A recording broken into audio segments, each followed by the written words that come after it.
सर्वेषां देहाभिमानमूलकत्वात् तदभावे स्वतः संबंधाभावात् अविद्यमानता इत्यर्थः।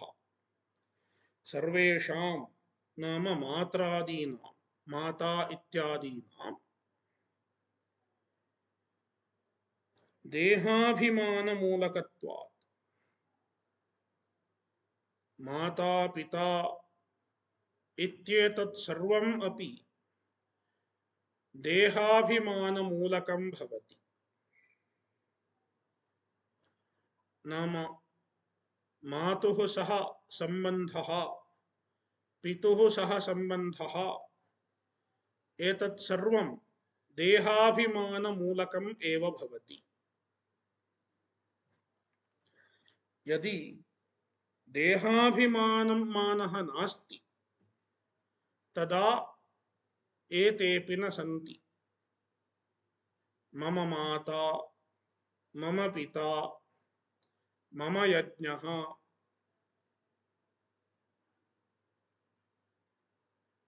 इत्येतत् सर्वं तदा न संभवति। देहाभिमानाभावे एतत् सर्वं न संभवति। सर्वेषां देहाभिमानमूलकत्वात् तदभावे, नाम देहाभिमान अभावे स्वतः संबंधाभावात् एतैः सह आत्मनः स्वतः संबंधो नास्ति। नाम देहाभिमानमूलकः एव एतैः सह आत्मनः संबंधो भवति, न तु स्वतः। तस्मात् सुषुप्तौ एतेषाम् अविद्यमानता अस्ति। सुषुप्तौ देहाभिमानाभावात् एतेषां मात्रादीनामपि सुषुप्तौ अविद्यमानता इत्यर्थः। तथा च सुषुप्तिं प्रकृत्य श्रुतिः अत्र पिता अपिता भवति, माता अमाता, देवा अदेवा, वेदा अवेदा, यज्ञा अयज्ञाः, तेन स्तेनः अस्तेनः भवति, भ्रूणः अभ्रूणः, चाण्डालो चाण्डालः, पौल्कसो पौल्कसः, शमणो शमणः, तापसो तापसः, अनन्वागतं पुण्येन अनन्वागतं पापेन, तीर्णो हि तदा सर्वान् शोकान् हृदयस्य भवति इत्याद्या अभिमानाभावे सर्वानर्थनिवृत्तिमनुवदन्ति। तथा च सुषुप्तिं प्रकृत्य श्रुतिः, सुषुप्तिं प्रकृत्य इयं श्रुतिर्वर्तते। इयं श्रुतिः सुषुप्तौ पित्रादीनाम् अभावं वक्ति। अत्र पिता अपिता भवति। अत्र इत्युक्ते सुषुप्तिः। सुषुप्तौ पिता अपिता भवति, नाम सुषुप्तौ पिता नास्ति।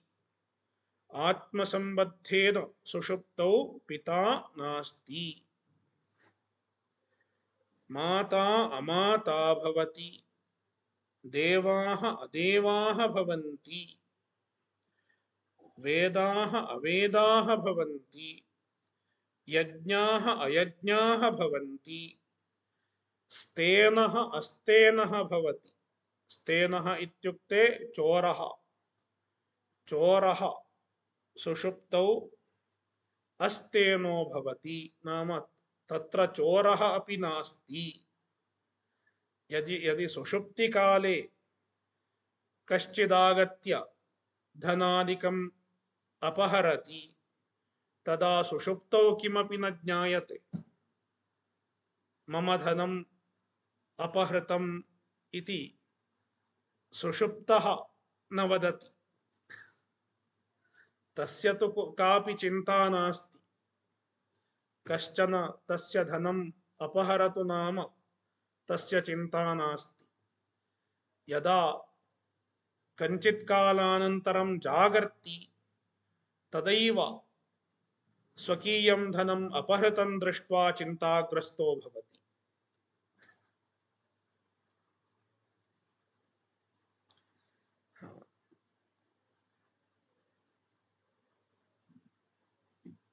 स्तेनः अस्तेनो भवति, भ्रूणः अभ्रूणः। भ्रूणः नाम यः क्रूरः, कश्चन क्रूरः शिशोरपि हत्यां करोति, हननं करोति, सः भ्रूणः इत्युच्यते। भ्रूणहत्यारूपं पापं यः अनुतिष्ठति सः भ्रूणः इत्युच्यते। नाम शिशुहत्यारूपं पापं यः अनुतिष्ठति सः भ्रूणः अभ्रूणः भवति। कश्चन पापी जाग्रत्काले अयं पापी इति कञ्चित् दृष्ट्वा अस्माकं मनसि क्लेशो जायते, किन्तु सुषुप्तौ पापी विषयकः खेदः अस्माकं मनसि न जायते। भ्रूणः अभ्रूणः, चाण्डालः अचाण्डालः।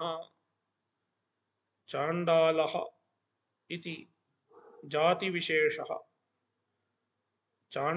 चण्डालजातिविशिष्टः कश्चन पुमान् सः अचाण्डालो भवति।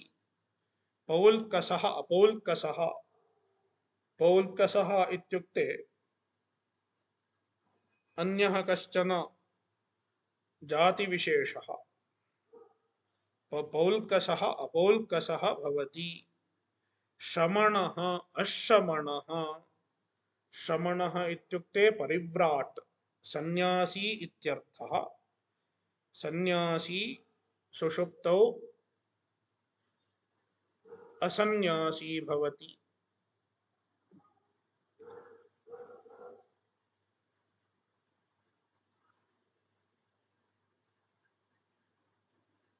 तापसः अतापसः।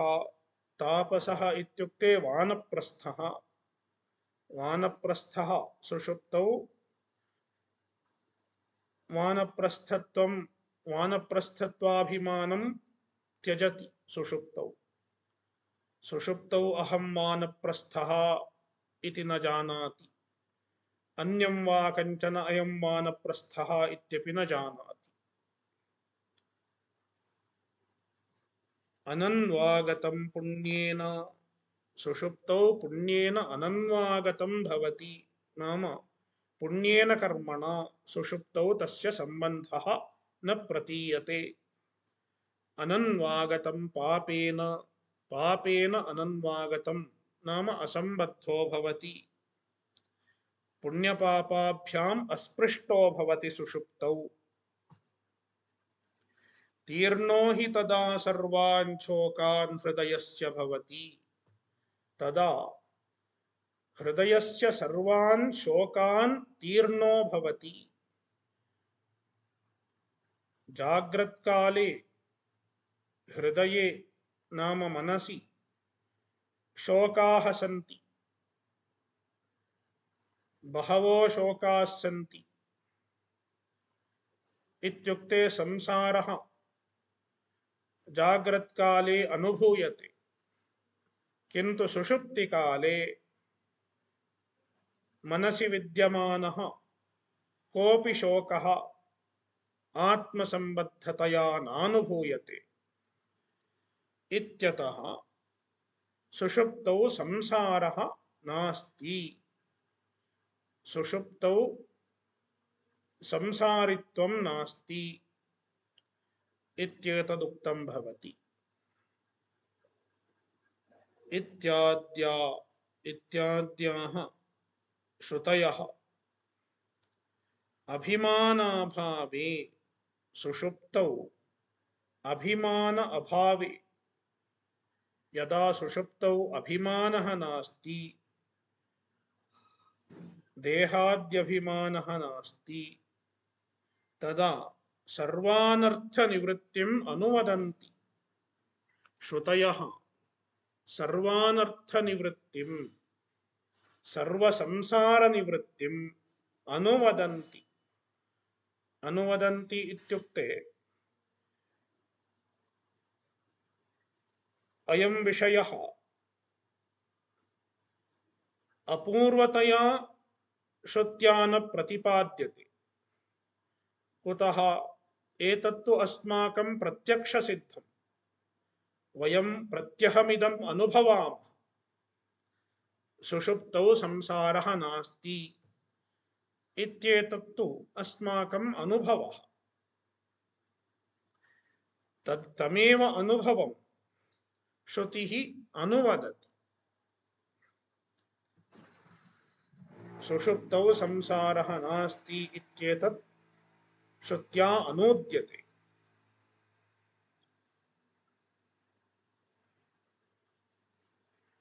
ननु सर्वव्यवहाराभावे शून्यता एव स्यात्। इदानीं पूर्वपक्षी पृच्छति, एतावत्पर्यन्तं पूर्वार्धस्य व्याख्यानं समाप्तम्। इदानीं सुषुप्तौ इत्येतत्पर्यन्तस्य भागस्य श्लोके सुषुप्तौ इत्यस्ति। सुषुप्तौ इत्येतत्पर्यन्तस्य भागस्य व्याख्यानम् अत्र समाप्तम्। इदानीं निरस्तातिशून्यात्मकत्वात् इत्यस्य व्याख्यानं क्रियते। ननु सर्वव्यवहाराभावे शून्यता एव स्यात्। सर्वव्यवहार अभावे सुषुप्तौ कोऽपि व्यवहारः नास्ति, सर्वव्यवहारलोपो भवति। एवं चेत् सुषुप्तौ शून्यता एव स्यात्। तत्र किमपि नास्ति। किमपि नास्ति इति चेत् किं भवति? शून्यता इति शून्यवादप्रसङ्गः स्यात् इति पूर्वपक्षी आशङ्कते। तदा सिद्धान्ती ब्रूते नेत्याह। सिद्धान्ती न इति आह। नाम यद्यपि सुषुप्तौ व्यवहारः नास्ति, तथापि शून्यता नास्ति इत्यभिप्रायः। तदेव श्लोके उच्यते निरस्तातिशून्यात्मकत्वात् इति। निरस्तातिशून्यात्मकत्वात् इत्यस्य द्वेधा व्याख्यानं क्रियते। प्रथमं व्याख्यानं निरस्तम् अतिशून्यात्मकत्वं यस्मात् तत्तथा। अतिशून्यात्मकत्वम्, अतिशून्यात्मकस्य भावः अतिशून्यात्मकत्वम्। अतिशून्यम् आत्मा स्वरूपं यस्य तत् अतिशून्यात्मकम्, तस्य भावः अतिशून्यात्मकत्वम्।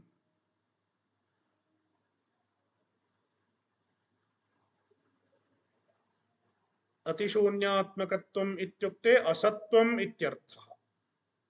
असत्वम् इत्यर्थः।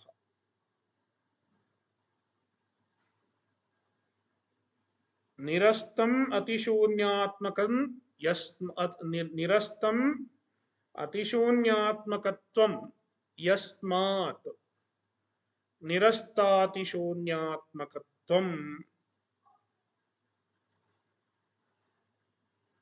इति बहुव्रीहि समासः।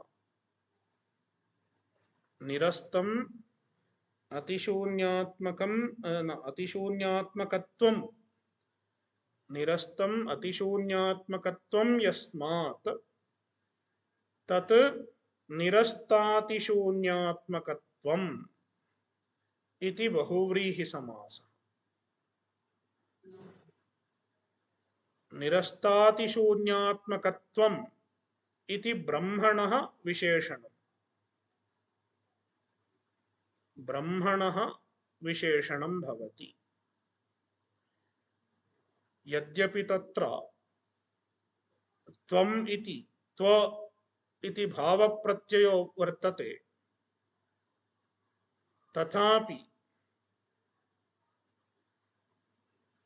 अत्र भावार्थकस्य प्रत्ययस्य बहुव्रीहौ अन्तर्भूतत्वात्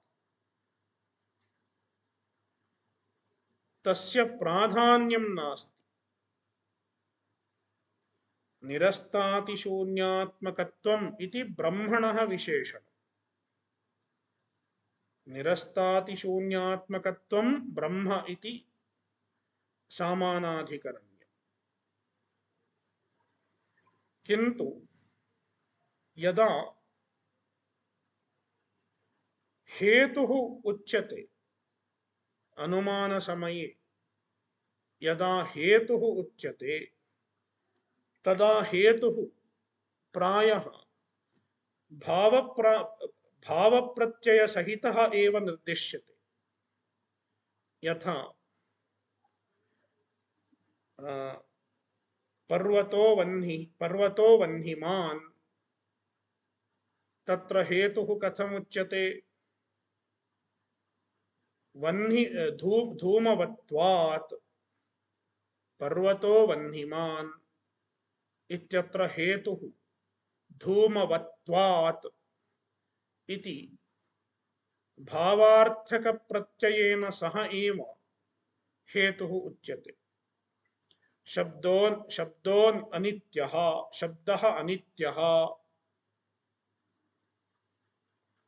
शब्दत्वात्।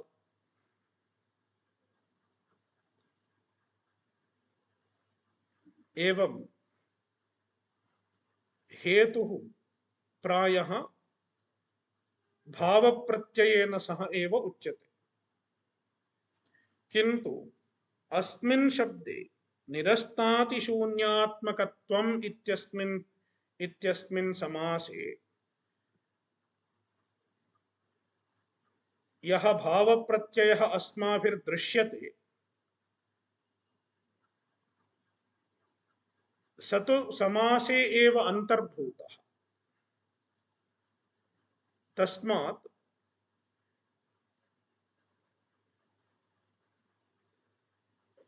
भूयोपि एकः भावप्रत्ययः अपेक्षितो भवति।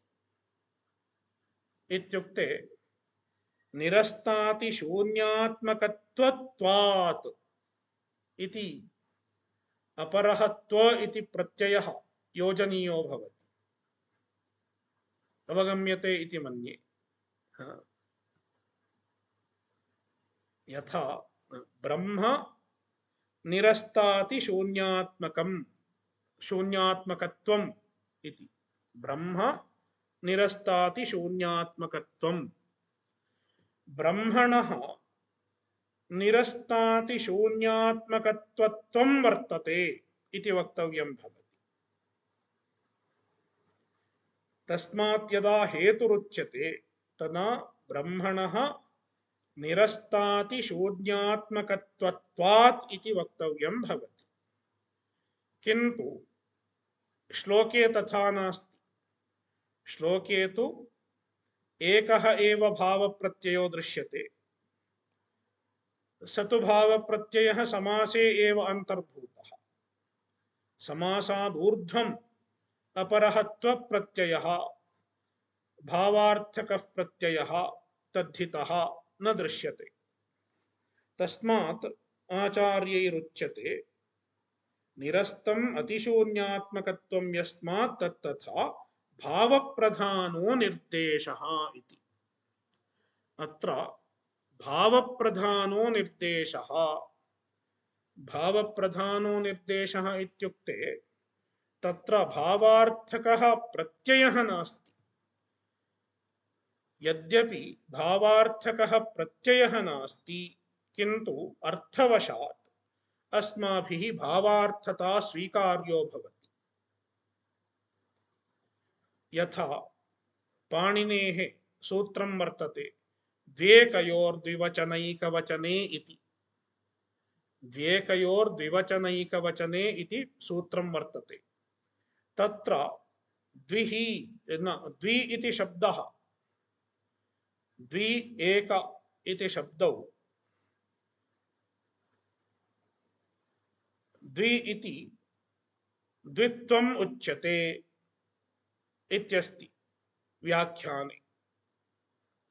वृत्तिः दृश्यते चेत् वृत्तिः कथं वर्तते? द्वित्वविवक्षायां, द्वित्व एकत्वविवक्षायाम् इत्यस्ति। नाम द्वि इति शब्दः द्वित्ववाची भवति। नाम द्वि इत्युक्ते द्वित्वम्।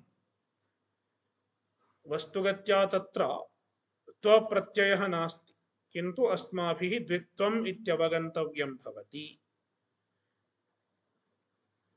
अयमेव भावप्रधानो निर्देशः इत्युच्यते। तत्र द्वि इत्येव अस्ति, किन्तु अस्माभिः द्वित्वम् इत्यवगन्तव्यम्। नाम क्वचित् भावप्रधानः न भावार्थकः प्रत्ययः नास्ति, किन्तु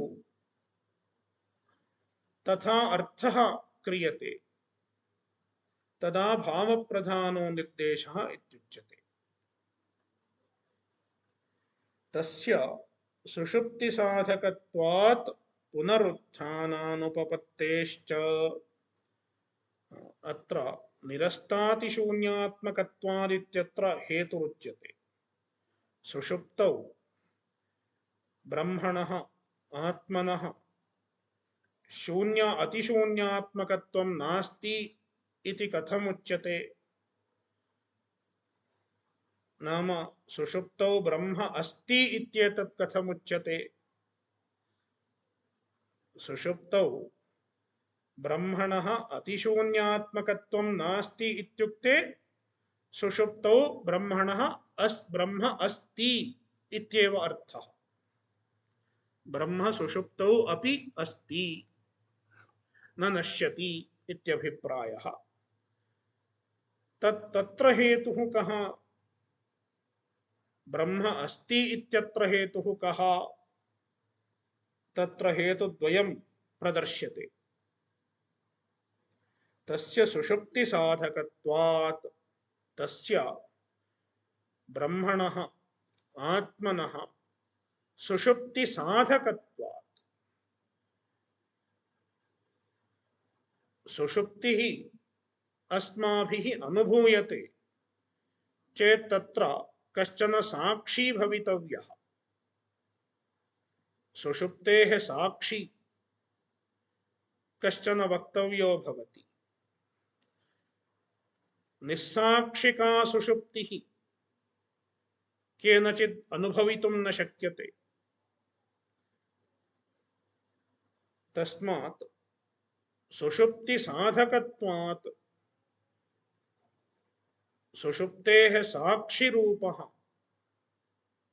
आत्मा सुषुप्तौ अस्ति इति वक्तव्यं भवति। तस्य सुषुप्तिसाधकत्वात् नाम सुषुप्तेः साक्षित्वात् इत्यर्थः। सुषुप्तौ विषयाणाम् अभावः केन प्रकाश्यते? विषयाणाम् अभावः केन अनुभूयते इति चेत् तत्र आत्मा अस्ति। स्वयं ज्योतिरूपम् आत्मा, स्वयं ज्योतिरूपः आत्मा तत्र अस्ति। तेनैव सुषुप्तिः प्रकाश्यते। तस्मात् सुषुप्ति साधकत्वात् तत्र आत्मनः अस्तित्वं वर्तते इति सिद्धं भवति। अपरः हेतुः पुनरुत्थानानुपपत्तेश्च यदि सुषुप्तौ आत्मा एव नास्ति, सुषुप्तौ आत्मनः अपि शून्यता भवति, अभावो भवति, एवं चेत् पुनरुत्थानं न स्यात्। कस्यचित् सुषुप्तेः अनन्तरं पुनरुत्थानमेव न स्यात्। पुनरुत्थानानुपपत्तेश्च यदि सुषुप्तौ आत्मनः अभावः आगतः तर्हि ततः परम् आत्मनः कस्यचित् पुनरुत्थानमेव न स्यात्। वयमेव नष्टाः इत्युक्ते कः पुनरुत्तिष्ठेत्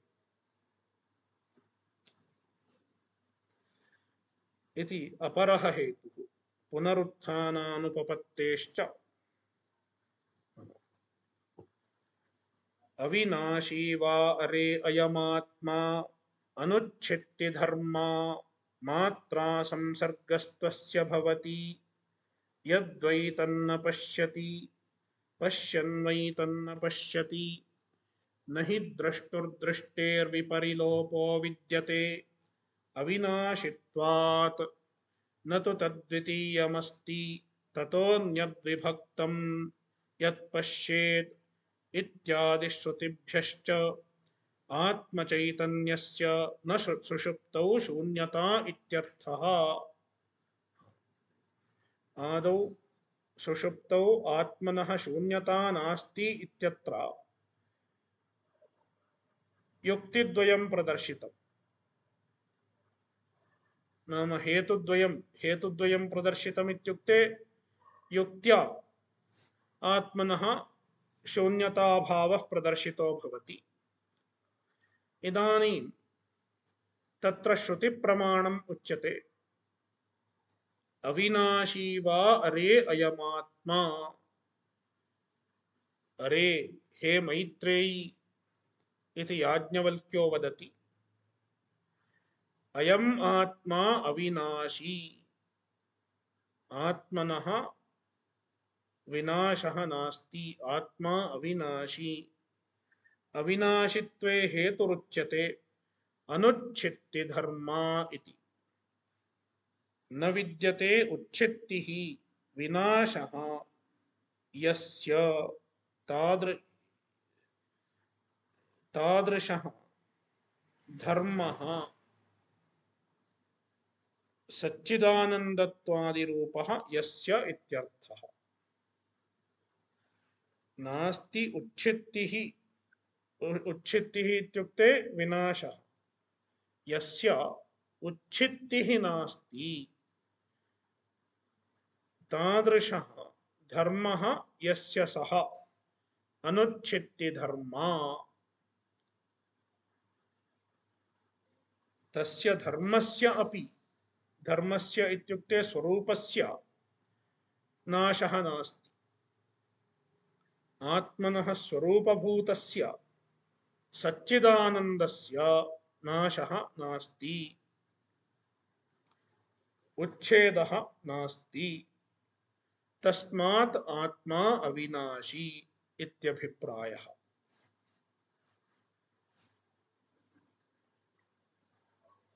मात्रा संसर्गस्त्वस्य भवति। सुषुप्तौ व्यवहाराभावे हेतुः कः? आत्मनः नास्तित्वं सुषुप्तौ व्यवहाराभावेन हेतुः। आत्माभावात् सुषुप्तौ व्यवहारः नास्ति इति न। तर्हि व्यवहाराभावे कः हेतुः इत्युक्ते सुषुप्तौ मात्रा संसर्गस्तु अस्य भवति। अत्र मात्रा इत्युक्ते मीयन्ते इति मात्राः विषयाः विषयाः इत्यर्थः। मीयन्ते ज्ञायन्ते इति मात्राः विषयाः इत्यर्थः। विषयाः तैः सम्बन्धः संसर्गः मात्राभिः नाम विषयैः सम्बन्धः संसर्गः न अत्र सम्बन्धः इति न असम्बन्धः मात्रा असंसर्गः इति छेदः। मात्रा असंसर्गः मात्राभिः असंसर्गः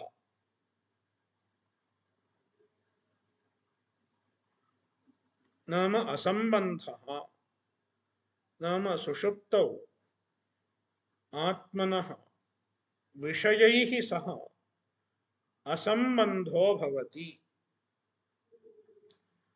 तस्मादेव तत्र व्यवहारः नास्ति।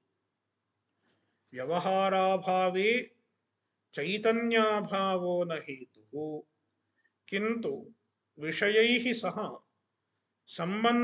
संबंधाभावः एव तत्र हेतुः इत्यभिप्रायः। यद्वै तन्न पश्यति इदानीं श्रुत्यन्तरम् आह। एका श्रुतिः समाप्ता मात्रा संसर्गस्तस्य भवति इत्येतावत् पर्यन्तम्। इदानीं यद्वै तन्न पश्यति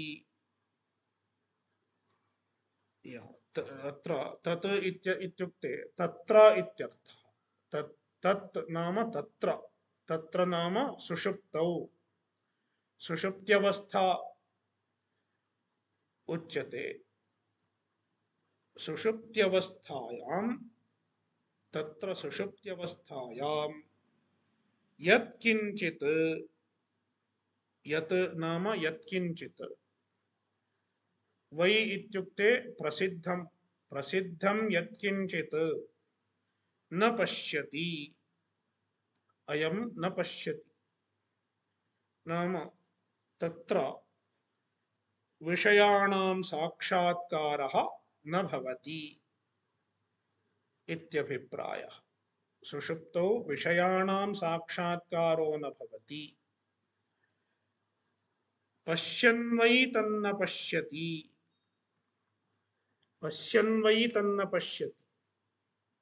इत्युक्ते अत्र पश्यन् इत्यनेन आत्मनः चैतन्यं वर्तते इत्येतत् प्रदर्श्यते। पश्यन् नाम आत्मनः स्वयं ज्योतिष्त्वं तत्रापि वर्तते। स्वयं ज्योतिस्वरूपः एव सन् इत्यभिप्रायः। पश्यन् इत्युक्ते स्वयं ज्योतिस्वरूपः एव सन् सुषुप्तौ आत्मा कमपि विषयं न पश्यति। पश्यन् वै तन्न पश्यति न हि द्रष्टुर्दृष्टेर्विपरिलोपो विद्यते। द्रष्टुः आत्मनः स्वरूपभूता या दृष्टिः इत्युक्ते चैतन्यं स्वयं ज्योतिष्ठं तस्य विपरिलोपो न विद्यते। तस्य नाशः न विद्यते। विपरिलोपः इत्युक्ते नाशः। तस्य नाशः न विद्यते। अविनाशित्वात् कुतः नाशो न विद्यते इत्युक्ते तस्य अविनाशित्वात्। चैतन्यम् अविनाशी।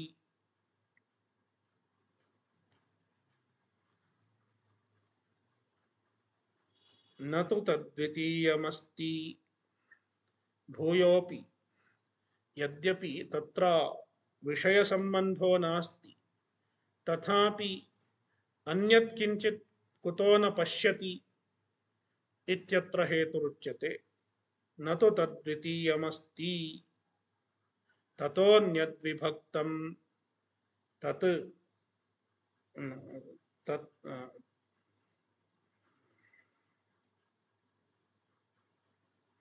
तत् इत्युक्ते तदा सुषुप्तौ तु तु शब्दो हेत्वर्थः तु इत्युक्ते यस्मात् कारणात् तदा तत् इत्युक्ते तदा द्वितीयं न अस्ति ततः अन्यद्विभक्तं द्वितीयं न अस्ति ततः अन्यत् नाम आत्मनः अन्यत् विभक्तं नाम स्वरूपाद् विलक्षणम् आत्मस्वरूपाद् विलक्षणं द्वितीयं न अस्ति यत् पश्येत् तत्र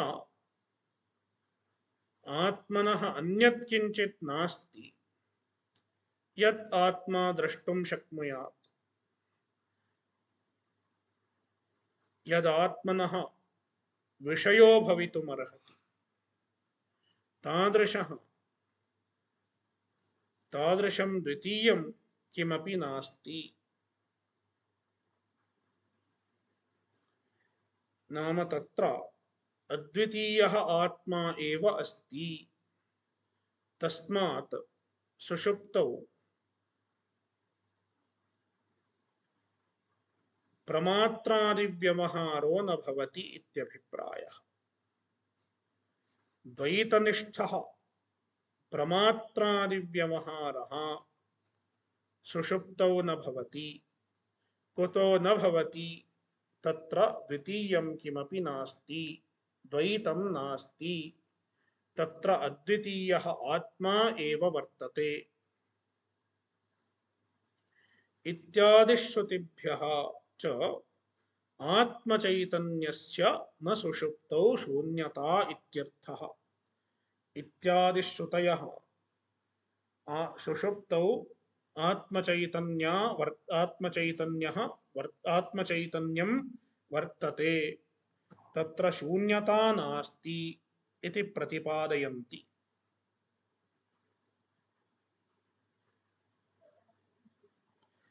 निराकृतम् अप्येतत् पुनरपि स्थूणानिखननन्यायेन निराक्रियते एतत् निराकृतम् एतत् नाम सुषुप्तौ शून्यता वर्तते सुषुप्तौ आत्मनः शून्यता अस्ति इत्येतत् पूर्वमेव प्रथमश्लोकव्याख्यानावसरे एव निराकृतं भवति निराकृतम् अपि एतत् यद्यपि एतत् निराकृतं तथापि इदानीं भूयः निराक्रियते अस्मिन् तृतीये श्लोके भूयः सुषुप्तौ शून्यवादः निराक्रियते कुतो भूयः निराक्रियते इति चेत् स्थूणानिखननन्यायः इति कश्चन न्यायो वर्तते स्थूण इत्युक्ते कश्चन काष्ठविशेषः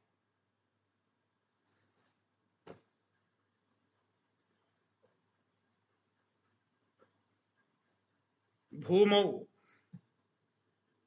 कश्चन काष्ठविशेषः स्थाप्यते निखननद्वारा नाम खननं कृत्वा तस्य एकः अग्रभागः भूमेः अन्तः स्थाप्य स्थिरीक्रियते कथं स्थिरीक्रियते इति चेत् एकदा निखननद्वारा स्थिरीकृतः अपि काष्ठविशेषः स्थूणाख्यः काष्ठविशेषः भूयोपि परीक्षते विचाल्य परीक्षते इदं स्थिरीभूतं वा न वा इति परीक्षते।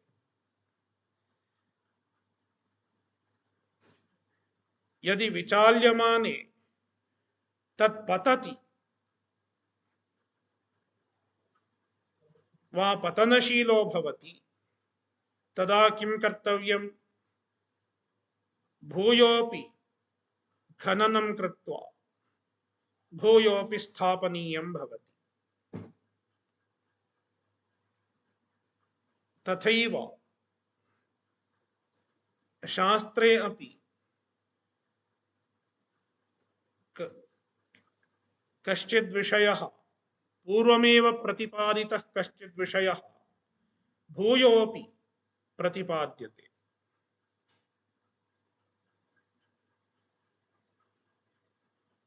शंकाम् उद्भाव्य भूयोपि परीक्ष्य भूयोपि प्रतिपाद्यते। यतः सः विषयः बुद्धौ इतोपि स्थिरीभवतु इति, इतोपि दृढीभवतु इति हेतोः इत्युद्देश्येन भूयोपि उच्यते।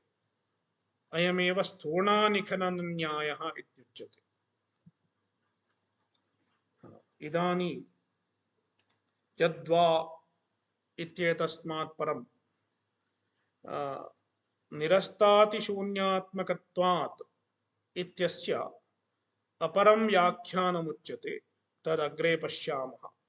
ओम पूर्णमदः पूर्णमिदं पूर्णात् पूर्णमुदच्यते पूर्णस्य पूर्णमादाय पूर्णमेवावशिष्यते। ओम शांति शांति शांति। हरि ओम श्री गुरुभ्यो नमः। हरि ओम।